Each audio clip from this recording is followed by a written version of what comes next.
से अलग है, सबसे जुदा। सुनो एक नई आवाज,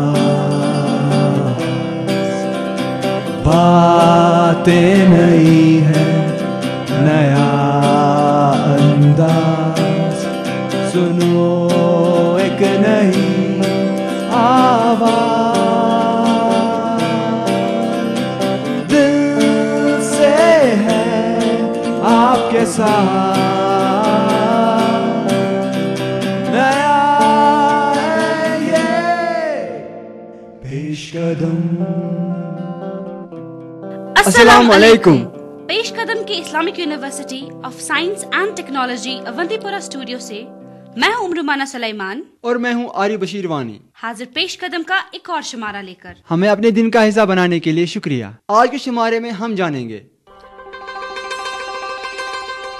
एक आला दर्जे के सूफी वली के बारे में, जिनकी जियारतगाह कस्बे त्राल के शुमाल में करीबन 12 किलोमीटर दूर सूफी गुंडगांव के नजदीक वाक़या है। और साथ ही आपको बताएंगे हमारे गायकी के मुकाबले के बारे में। तुम जो आए जिंदगी में बात बन गई, इश्क मजहब इश्क मेरी जात बन गई। और क्या आप सुस्त होते जा रहे हैं? क्या आप आज के दिन का काम कल के लिए छोड़ देते हैं? फिक्र करने की कोई जरूरत नहीं है। हम आपको बताएंगे किस तरह आप इस मुश्किल से छुटकारा पा सकते हैं। जब भी आपको कोई काम सौंपा जाए तो उस काम को मुश्किल और ज्यादा वक्त लेने वाला समझकर ना टालें। इससे बेहतर है कि हम उसे हिस्सों में पूरा करें और हमेशा सबसे आसान हिस्से से शुरुआत करें। लेकिन सबसे पहले हम करियर से जुड़े हुए खास डिस्कशन को आगे बढ़ाते हैं, जिसका एक हिस्सा हमने पिछले हफ्ते सुना। इस डिस्कशन में वो तालिब इल्म हिस्सा ले रहे हैं जो अपनी डिग्री मुकम्मल करने के करीब हैं। तो यह है पेशकदम की बिस्मा बिलाल, इस्लामिक यूनिवर्सिटी की career and placement cell coordinator Sahar Iqbal और कुछ तालिब इल्मों के साथ।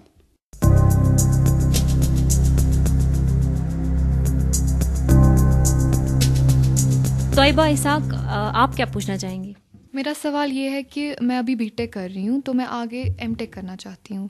लेकिन जो यहाँ पे अवेलेबल है कश्मीर में, वो एक ही जगह होता है एनआईटी में एमटेक, और वहाँ पे भी वो कोर इलेक्ट्रॉनिक्स में नहीं होता, वो कंप्यूटर साइंस ब्रांचेस में होता है। अब मैं बाहर जाना चाहती हूँ अगर एमटेक के लिए, तो मेरे पेरेंट्स अलाउ नहीं करेंगे मुझे, तो मुझे ऐसी सिचुएशन में क्या करना चाहिए? बेटा, सबसे पहले तो मैं आपसे यहाँ से एक सवाल करना चाहूँगी कि आप एमटेक क्यों करना चाहती हैं? फर्दर स्टडीज़ के लिए। देखिए, एक इंजीनियर जो है, मेरे ख्याल में उसको एमटेक सिर्फ तभी करना चाहिए जब वो इंजीनियरिंग पढ़ाना चाहता हो। उसके अलावा एमटेक करना मेरे ख्याल से इंजीनियर जैसे टेक्निकल फील्ड में उतना यूज़फुल नहीं होता है। क्या पता उसके बाद भी आप एमटेक करना चाहें, दैट्स वेरी गुड, आपकी पर्सनल चॉइस है। यहाँ पर कश्मीर में एमटेक के बहुत कम ऑप्शंस हैं। अभी आप देखेंगे कि इस्लामिक यूनिवर्सिटी में भी एमटेक की जगह हम एमएससी आईटी दे रहे हैं, लेकिन इलेक्ट्रॉनिक्स का एज सच एमटेक का यहाँ कोई ऑप्शन नहीं है। तो अगर आपके पेरेंट्स आपको अलाउ नहीं कर रहे हैं बाहर जाने का, क्या ये सिर्फ आपके दिमाग में एक ख्याल है कि आपने उनके साथ पूरा डिस्कस करके देखा है? तो मैं कहूँगी कि पहले आप उनके पास जाइए, अच्छी तरह से डिस्कस करिए, क्योंकि जब हम आपकी एज में होते हैं तो हम अपने पेरेंट्स के बारे में कुछ ख्याल अपने दिल में बना लेते हैं, लेकिन ज़रूरी नहीं कि हमेशा वो ख्याल जो हो वो सच हो। आप उनसे पूरा डिस्कस करिए और उनको बताइए कि यहाँ पर कोई ऑप्शन ऐसा नहीं है और मैं हायर स्टडीज़ बहुत करना चाहती हूँ, मुझे बहुत शौक़ है। और उसके बाद अगर आपकी फ्रेंड्स भी हों, क्योंकि पेरेंट्स उस तरह से अलाउ करते हैं, अगर आप अकेले ना जाते हुए ग्रुप में जाएं, आपके 2-3 फ्रेंड्स हों और सब इलेक्ट्रॉनिक्स में सेम जगह पर एमटेक के लिए रजिस्टर हो जाएं, तो उस तरह से पेरेंट्स आपको बाहर जाने देंगे, क्योंकि मेरे ख्याल से सब पेरेंट्स रीज़नेबल होते हैं और अपने बच्चों का भला चाहते हैं। उसके बावजूद अगर आप बाहर ना जा पाएँ तो मैं आपको कहूँगी कि यहाँ पर आपके पास जो ऑप्शंस हैं इस वक्त वो हायर स्टडीज़ के नहीं, जॉब के ज़्यादा बनते हैं। सो आप ट्राई करिए कि आप किसी जॉब में आ जाएं, और उसके बाद काफ़ी ऐसे प्रोग्राम्स होते हैं जहां एम्प्लॉयर्स, कंपनीज खुद जो उनके अच्छे एम्प्लॉयज़ होते हैं उनको फर्दर स्टडीज़ के लिए बाहर भेजते हैं। So that might be an easier route for you, आपके लिए आसान हो सकता है। तो तोयबा, अगर आप एमटेक के लिए जाना चाहती है तो ज़रूरी है कि आप अपने पेरेंट्स को कन्विंस करने की कोशिश करें, उनसे बात करें, तो इंशाल्लाह ज़रूर अच्छा ही होगा। और ज़ुबाना, आप क्या पूछना चाहती है सहर मैम से आज? मैं इस टाइम BBA परस्यू कर रही हूँ, इसके बाद मुझे इंशाल्लाह MBA करना है। बट मुझे बहुत लोगों ने कहा है कि आपके लिए ठीक नहीं है, it is not good for a women कि वो कॉर्पोरेट वर्ल्ड ज्वाइन करे, आपके लिए बेटर है कि आप you be a teacher. So my question to you is why is it in their minds, I mean ये क्यों माना जाता है कि वुमेन के लिए कॉर्पोरेट वर्ल्ड नहीं बना है, व्हाई? ज़ुबाना ने बहुत अच्छा एक सवाल किया एंड मुझे खुशी हो रही है कि मैं इसका जवाब दे सकती हूँ। देखिए ज़ुबाना, हमारे पास कश्मीर में और हिंदुस्तान में बहुत ही नुमाया जो है हस्तियाँ हैं जो कॉर्पोरेट वर्ल्ड में इस टाइम अपना नाम जिन्होंने बनाया है। और जो सब लेडीज़ हैं, जैसे आप चंद्रा कोचर को देख सकती हैं, ICICI बैंक में हैं और हेड कर रही हैं उसे। इंदिरा नूई को देखिए, पेप्सिको की CEO हैं, ग्लोबल CEO। इसी तरह कश्मीर में गज़ाला अमीन हैं, रिसेंटली अभी स्कूआस के बोर्ड ऑफ डायरेक्टर्स पर भी हैं। तो she is the prominent lady in agro business में उन्होंने अपने एक नाम बनाया है और एक्सपोर्ट लाइसेंस उनके पास है। यहाँ से लैवेंडर ऑयल और बहुत सारे एग्रो प्रोडक्ट्स वो एक्सपोर्ट करती हैं।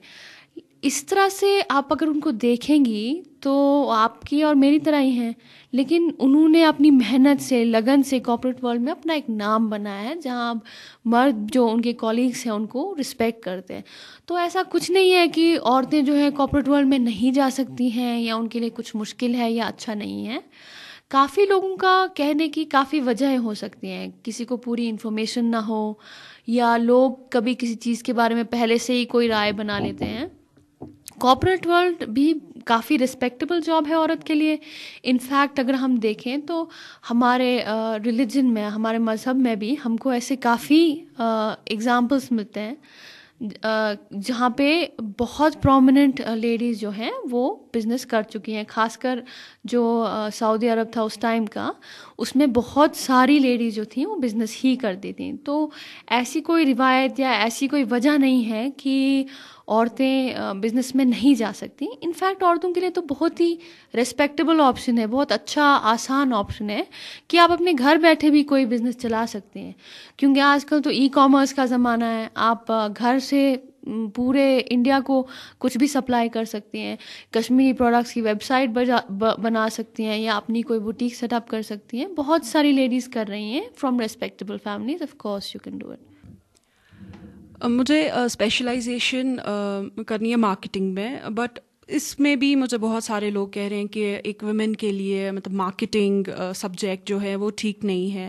एंड जो हम कॉर्पोरेट वर्ल्ड का स्केड्यूल देखते हैं, नॉर्मली स्केड्यूल होता है इन कश्मीर 9 to 5, बट इसका जो स्केड्यूल है इट इज़ फ्रॉम 10 to 10 या 9 to 9। सो आप उसमें मुझे बता सकते हैं कि how will I manage my home and that thing. Marketing अच्छी स्पेशलाइजेशन है, इसका स्कोप बहुत है, खासकर कश्मीर में इस टाइम पे, बिकॉज़ यहाँ पर जो एवरेज इनकम है लोगों की वो बहुत जगहों से, बहुत रियासतों से बहुत हायर है। तो ज़्यादा लोग जो है अगर उस इनकम ब्रैकेट में आते हैं तो ज़्यादा ख़रीदेंगे और मार्केटिंग का भी बहुत स्कोप बनेगा। लेकिन आपको अगर एक बैलेंस चाहिए अपनी होम लाइफ में और मार्केटिंग जैसे टफ़ जॉब में, जैसे आपने कहा आवर्स बहुत लंबे होते हैं, तो आपको कोई क्रिएटिव सॉल्यूशन, कोई नया जो तरीका है वो ढूंढना पड़ेगा। जैसे मैंने आपको बताया ई-मार्केटिंग, आप घर बैठे मार्केटिंग कर सकते हैं एंड आपको कोई ज़रूरत नहीं है कहीं दफ्तर में लॉन्ग आवर्स तक बैठने की या कैंपेन्स पे जाने की। उसके अलावा जो हमारा रूरल मार्केटिंग है, रूरल मार्केटिंग जो इमर्जिंग एक फील्ड आ रहा है, क्योंकि जम्मू कश्मीर में और हिंदुस्तान में ज़्यादातर जो हमारी आबादी है वो गांव में ही रहती है, और गांव में आपको पता है कि लोग जल्दी सोते हैं और जल्दी उनका दिन ख़त्म होता है, तो उतने लंबे आवर्स नहीं हैं। तो अगर आप रूरल मार्केटिंग में जाएंगी तो आपके वर्क आवर्स भी कम होंगे, ज़्यादा से ज़्यादा आपको सुबह जाना है, गांव में कोई डेमोन्स्ट्रेशन करके वापस आ जाना है। तो इसी तरह से आपको कोई नया तरीका, बहुत सारे नए तरीके मार्केटिंग में हैं, तो 9 to 5 वाला, 10 to 10 वाला डेस्क जॉब आपको ज़रूरत नहीं है। आप अलग से नए सोल्यूशंस ढूंढ सकते हैं। तो ज़ुबाना, हमें उम्मीद है कि आपको अपने सवालों के जवाब मिल गए होंगे। आखिर में सहर इकबाल जी, आप हमारे कश्मीरी यूथ को, जो कि इस स्टेज पे है जहाँ पे वो अपना ये सफ़र तय करने जा रहे हैं, अपनी डिग्री कंप्लीट करके जॉब करने वाले हैं, उनके लिए क्या कहना चाहेंगे? मैं उनको ये कहना चाहूँगी कि ये बहुत ही एक अहम मुकाम है इंसान की ज़िंदगी का। जब एक तालिब इल्म की जो ज़िंदगी जो है यूनिवर्सिटी से ऑफ़िस का रुख लेती है, तो हमें हर हाल में चाहिए कि हम पूरी मेहनत, लगन और ईमानदारी से अपने जॉब में कदम रखें और इन तीनों चीज़ों का हम दामन कभी ना छोड़ें और हर तरह से मेहनत करके हम अपना जो है वर्थ एक ऑर्गेनाइजेशन में प्रूव कर सकें, ताकि वो जो कंपनी में लोग हैं वो आपका काम देख के सोचें कि आपके बगैर उस जॉब के लिए कोई बना ही नहीं है। इस तरह का काम अगर आप करेंगे तो आपको ज़िंदगी में हमेशा तरक्की और खुशहाली मिलेगी। और बस मैं इतना ही कहना चाहूँगी। आप सभी का शुक्रिया कि आप हमारे स्टूडियो में आए और अपने ख्यालात का इजहार किया।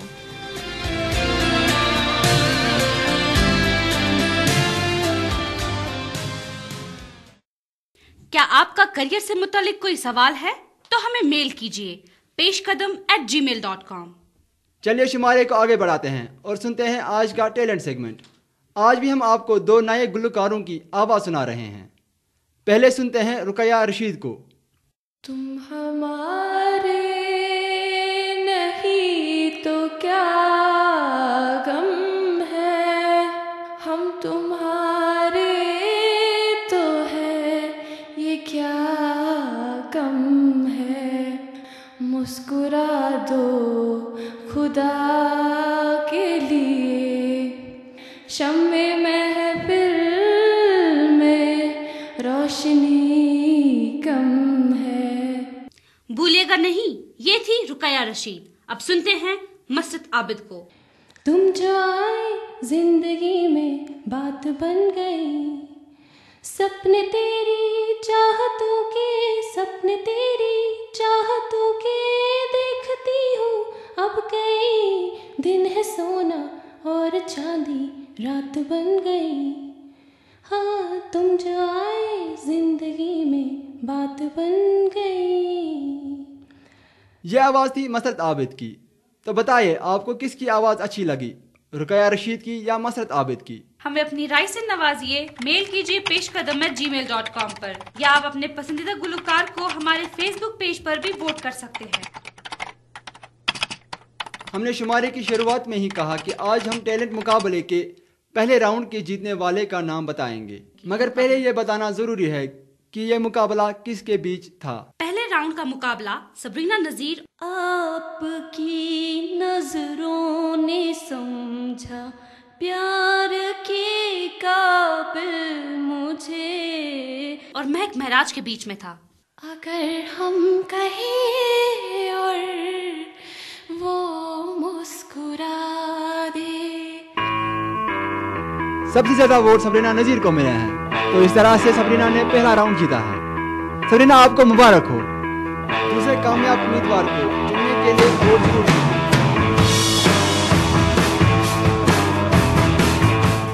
आप पेशकदम को सुन रहे हैं FM 102.6 मेगाहर्ट्ज पर।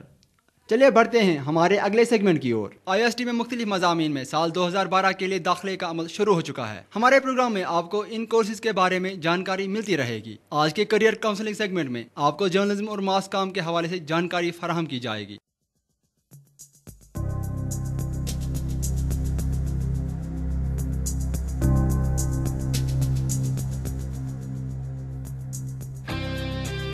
इस वक्त हमारे स्टूडियो में हमारे साथ department of journalism and mass communication की सरबरा मिस मोनिसा कादरी बैठी हैं, जो हमें एडमिशन के हवाले से मुख्तसर मालूमात देंगी।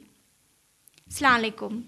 वालेकुम अस्सलाम शबनम। जी मैम, आप हमें बताइए कि जर्नलिज्म एंड मास कम्युनिकेशन में आपके डिपार्टमेंट की तरफ से कौन कौन से कोर्सेज रखे गए हैं? देखिए शबनम, मैं ये कहना चाहूँगी जो department of journalism and mass communication Islamic university में कायम है, वो पहले मास्टर्स इन जर्नलिज्म ऑफ़र कर रहा था, लेकिन इस साल से हम masters in journalism and mass communication offer कर रहे हैं और इस कोर्स का मकसद ये है कि हम लोगों के लिए हमारे जो स्टूडेंट्स होंगे, एस्पिरेंट्स होंगे, उनके लिए आगे नौकरी का जो दायरा है वो वसी हो जाए। इसमें हम नए कोर्सेज़ ऐड कर रहे हैं। जो ऑलरेडी एग्जिस्टिंग कोर्सेज थे वो तो ज़्यादा स्ट्रेस हमारा जर्नलिज्म पे था। हम अपने बच्चों को थियोरेटिकल एस्पेक्ट के साथ साथ प्रैक्टिकल नॉलेज इम्पार्ट करने में बहुत बिलीव करते हैं और उनको अमली तौर पे वो ज़्यादा इक्विप करने की कोशिश करते हैं। इस हवाले से हमारे पास प्रिंट जर्नलिज्म या इलेक्ट्रॉनिक जर्नलिज्म, जिसमें ऑनलाइन जर्नलिज्म है, टेलीविज़न है, रेडियो है या बाकी ऐसे फील्ड्स हैं, उन पे काफ़ी ज़्यादा स्ट्रेस हो रहा है। और इनके अलावा जो हमारे कोर्सेज़ अब ऐड होने वाले हैं उसमें एडवर्टाइजिंग है, public relations and corporate communication है और हम उर्दू जर्नलिज्म को भी अब इंट्रोड्यूस कर रहे हैं। यहाँ पर हम आपसे ये भी जानना चाहेंगे कि इन कोर्सेज़ के लिए आपकी तरफ से एलिजिबिलिटी क्राइटेरिया क्या रखा गया है? देखिए, एलिजिबिलिटी जो है वो बहुत ही सिंपल है। जो भी ग्रेजुएट्स हैं, जो रिकग्नाइज्ड यूनिवर्सिटीज़ से उन्होंने अपनी ग्रेजुएशन हासिल की है, वो अप्लाई कर सकते हैं। जो इसका मार्क्स का कट आउट है वो 45% से ज़्यादा जिनके मार्क्स होंगे अपनी ग्रेजुएशन की लेवल पे, वो अप्लाई कर सकते हैं। और बहुत ही आसान एडमिशन प्रोसीजर है और काफ़ी ज़्यादा है यहाँ पर सीखने के लिए और ऑफ़र होने के लिए। जो स्टूडेंट्स आपके डिपार्टमेंट में जर्नलिज्म में इंटरेस्ट दिखा रहे हैं, वो आपके डिपार्टमेंट में एडमिशन लेना चाहते हैं, तो वो इस एडमिशन के लिए किस तरह से अप्लाई कर सकते हैं? अभी मैं आपको ये इन्फॉर्मेशन देना चाहूँगी, जो हमारा जो एडमिशन प्रोसीजर है वो 19 मई से स्टार्ट हो चुका है और उसका जो लास्ट डेट है वो 30 मई है। इसलिए उनके पास अभी और भी कुछ दिन हैं जिसके दौरान वो प्रॉस्पेक्टस हासिल कर सकते हैं और फिर वो अप्लाई कर सकते हैं। बस एक सिंपल प्रोसीजर है, प्रॉस्पेक्टस खरीद के वो यहाँ पे फॉर्म भरने आ सकते हैं। और साथ ही ये भी कहना चाहूँगी कि अभी आने वाली जो सोमवार है, मंडे, उस दिन यूनिवर्सिटी अपना एक ओपन डे रख रही है जिसमें बच्चों की काउंसलिंग होगी और जो स्टूडेंट्स हैं मुख्तलिफ शोबों के लिए जो एडमिशन के लिए इंटरेस्टेड होंगे, उन सब की काउंसलिंग होगी उस दिन। जर्नलिज्म एंड मास कम्युनिकेशन में डिग्री मुकम्मल करने के बाद ऐसे स्टूडेंट्स के लिए क्या क्या करियर ऑप्शंस हैं, वो किस तरह का फ्यूचर ऑप्ट कर सकते हैं? देखें, जर्नलिज्म और मास कम्युनिकेशन जो है वो ऐसा फील्ड है जिसमें आगे इंशाल्लाह नौकरी की कोई प्रॉब्लम नहीं होगी। हर एक पास आउट जो होता है जिसने जर्नलिज्म या मास कम्युनिकेशन में डिग्री हासिल की हुई होती है, उसके लिए बहुत ऑप्शंस अवेलेबल हैं। वो जर्नलिज्म में वो एज रिपोर्टर या कॉरेस्पॉन्डेंट या फिर एडिटर भी काम कर सकता है। और जो हमने फील्ड्स इंट्रोड्यूस किए हैं, जो कोर्सेज नए अब आ रहे हैं, उनकी वजह से वो पब्लिक रिलेशंस जो बहुत ही एक वसी फील्ड है, साथ ही जो एडवर्टाइजिंग का भी फील्ड है, उसमें काफ़ी अपॉर्चुनिटीज़ हैं, कश्मीर में भी बाहर भी, और ये ग्रोइंग फील्ड है। तो आगे फ्यूचर बहुत ब्राइट होने वाला है। एंड उनको ये देखना चाहिए कि ऑनलाइन वर्ल्ड में भी जो आजकल न्यू मीडिया है, उसकी वजह से जो करियर अपॉर्चुनिटीज़ हैं वो और ज़्यादा बढ़ गई हैं। तो देयर आर एम्पल अपॉर्चुनिटीज़। बस इंटरेस्टेड होने की बात है और थोड़ा सा मेहनत की बात है। काफ़ी सारी अपॉर्चुनिटीज़ हैं। इन कोर्सेज़ के हवाले से अगर हम बात करेंगे, क्या आपकी यूनिवर्सिटी की तरफ से कुछ प्रैक्टिकल एक्सपर्टाइज करने के लिए क्या इन कैंडिडेट्स को कुछ प्रैक्टिकल नॉलेज दी जाती है? जो हमारा डिपार्टमेंट है उसका फोकस ज़्यादातर इसी चीज़ पे होता है कि स्टूडेंट्स को प्रैक्टिकली अच्छे से इक्विप किया जाए। तो जहाँ क्लासेस होती हैं, क्लासेस के साथ साथ उनको प्रैक्टिकल नॉलेज भी दी जाती है। हमारा अपना एक रेडियो स्टूडियो है और डिपार्टमेंट में उससे वीकली प्रोग्राम ये पेश कदम जो है या हमारे रेडियो स्टूडियो में बनता है और हमारे जो स्टूडेंट्स हैं उनको बाकायदा ट्रेन किया जाता है रिकॉर्डिंग वगैरह और प्रेजेंटेशन और एडिटिंग के सिलसिले एरियाज़ में। और साथ ही जो हमारा अपना एक न्यूज़पेपर भी है जो बाई मंथली है, द इको, उसमें भी बच्चों को मौका मिलता है रिपोर्टिंग करने का और एडिटिंग करने का। इनफैक्ट अब वो लेआउट भी खुद ही कर लेते हैं। तो काफ़ी सारी चीज़ें हैं। प्लस जो हमारा टेलीविज़न जर्नलिज्म का जो एरिया है, उसमें भी स्टूडेंट्स को ज़्यादातर स्टोरीज़ पर ही फोकस करने के लिए बोला जाता है, जो वो खुद से करते हैं और उन पर खुद ही काम करते हैं। हमारी जो फैकल्टी है वो सारे काफ़ी एक्सपर्ट हैं अपनी फील्ड में।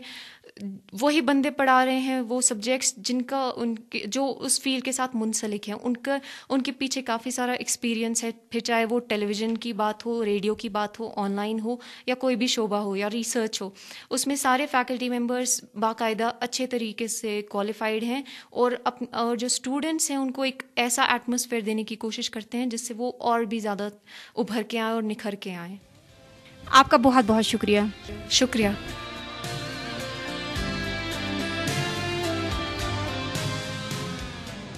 अगर आप सहाफ़त या किसी और मजमून में दाखिला लेना चाहते हैं तो हमें मेल कीजिए। आज का हमारा संग मील है एक कश्मीरी शख्सियत के बारे में जिसको समाज में आज भी इज़्ज़त की नज़रों से देखा जाता है और इस वली कामिल ने इंसानियत को काफ़ी कुछ दिया है। इस वली कामिल का नाम है शेख मोहम्मद बाकिर। मज़ीद जानते हैं पेश कदम के जावेद लोन से।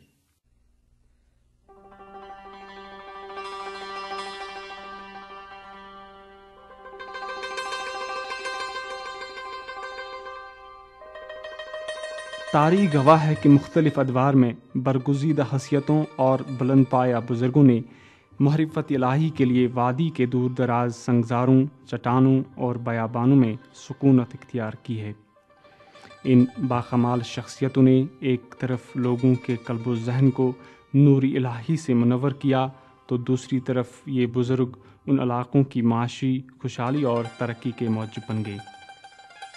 इन्हीं बुलंद पाया और खुदा रसीदा बंदों में एक मुकामी बाकमाल शख्सियत शेख मोहम्मद बाकिर रहमतुल्लाह अलैह थे, जिनकी ज़ियारतगाह कस्बे त्राल्स के शुमाल में करीबन 12 किलोमीटर दूर सूफ़ी गुंड गाँव के नज़दीक वाक़या है।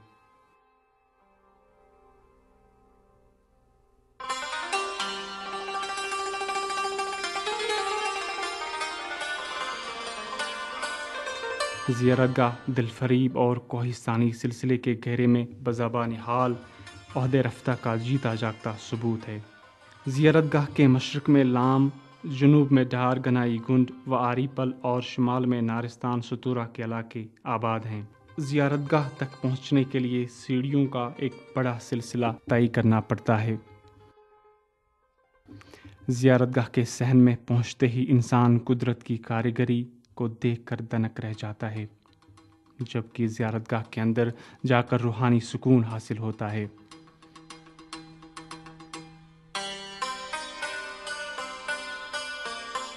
ज़ियारतगाह की तामीर वादी के मुख्तलिफ ज़ियारतगाहों और खानकाहों के तर्ज पर की गई है।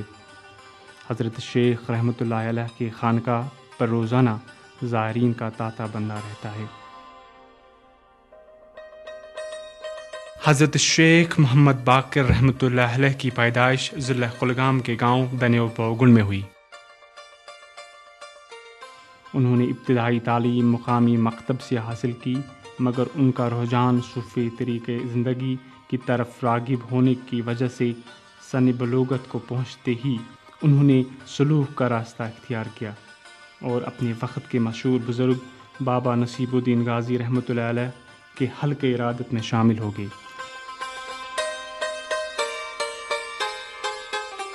शेख साहब रहमतुल्लाह अलैह ने रियासत के आला मनाजिल तय करने के लिए आबाई घर छोड़कर श्रीनगर के ज़ैन-ए-कदल इलाके में पुल के साये में खलवत नशीनी इख्तियार की और 12 साल तक मुजाहिदात व रियाज़ात की कड़ी मशक्क़त की। हज़रत शेख ने अपने मुर्शिद बाबा नसीबुद्दीन गाज़ी रहमतुल्लाह अलैह की इजाज़त से सूफ़ी गुंड गाँव में मुस्तकिल सुकूनत इख्तियार की, जिसके बाद बाबा नसीबुद्दीन गाज़ी रहमतुल्लाह अलैह अपने मुरीदों के हमरा तशरीफ़ फरमा हुए और अपने मुबारक हाथों से 1036 में खानकाह की संग बुनियाद डाल दी।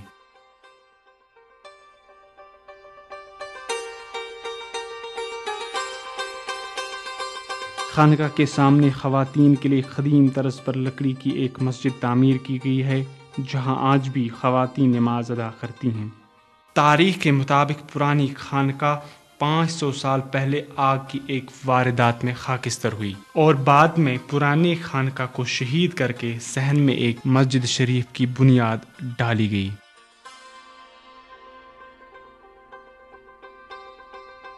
मस्जिद के सामने एक कुशादा पाक और मर्द ख़वातीन के लिए अलग अलग गुस्ल खाने बनाए गए हैं, जबकि अकब में एक वसी ईदगाह तामीर किया गया है। मजमूई तौर पर खानका फ़न तामीर का आला नमूना है। खानका के फ़न तामीर और महल वक़ूफ़ की बिना पर इस जगह को पिलग्रिम टूरिज़्म के तौर पर तरक्की दी जा सकती है।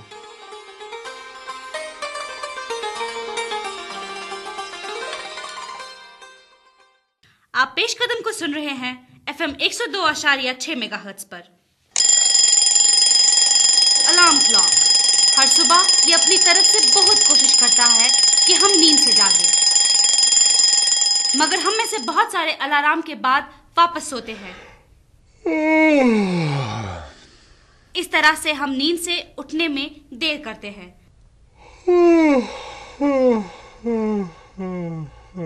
जिसका असर हमारे हर एक काम में दिखता है। कभी कभी वो दोस्त जो अभी पढ़ाई करते हैं अपना असाइनमेंट या किसी और काम को आखिरी वक्त पर छोड़ देते हैं।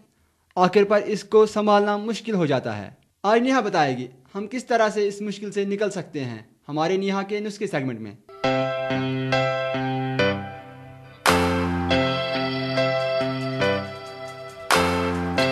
अक्सर काम को टालने की वजह होती है हमारी ये सोच कि हम वो काम नहीं कर सकते हैं, या फिर हमारी तवज्जो का आसानी से भटक जाना। वजह जो भी हो, हमें ये पहचानना ज़रूरी है कि इस वजह की बुनियाद क्या है। ऐसा करने से हम अपने काम पे ज़्यादा तवज्जो देंगे, काम को करने के नए तरीके ढूंढ निकालेंगे और नतीजतन हमारे काम को टालने की आदत कम होगी। जब भी आपको कोई काम सौंपा जाए तो उस काम को मुश्किल और ज़्यादा वक्त लेने वाला समझकर ना टालें। इससे बेहतर है कि हम उसे हिस्सों में पूरा करें और हमेशा सबसे आसान हिस्से से शुरुआत करें। इससे ये होगा कि उस काम में आपकी दिलचस्पी बनी रहेगी। अपने काम को पूरा करने का एक वक्त मुकर्रर कर लें, और अगर आपका काम मुकर्ररा वक्त पे ख़त्म हो जाए तो अपनी हौसला अफजाई करें, और अगर ये काम वक्त पे पूरा ना हो तो अगली बार इसे वक्त पे पूरा करने की ठान लें। अपने घर वालों और दोस्तों की मदद लें और उन्हें नुक्ताचीनी करने का पूरा मौका दें। इससे आप अपने काम पर ज्यादा ध्यान देंगे। जिन चीजों की वजह से अदम तवज्जुही हो उन चीजों को दूर करें।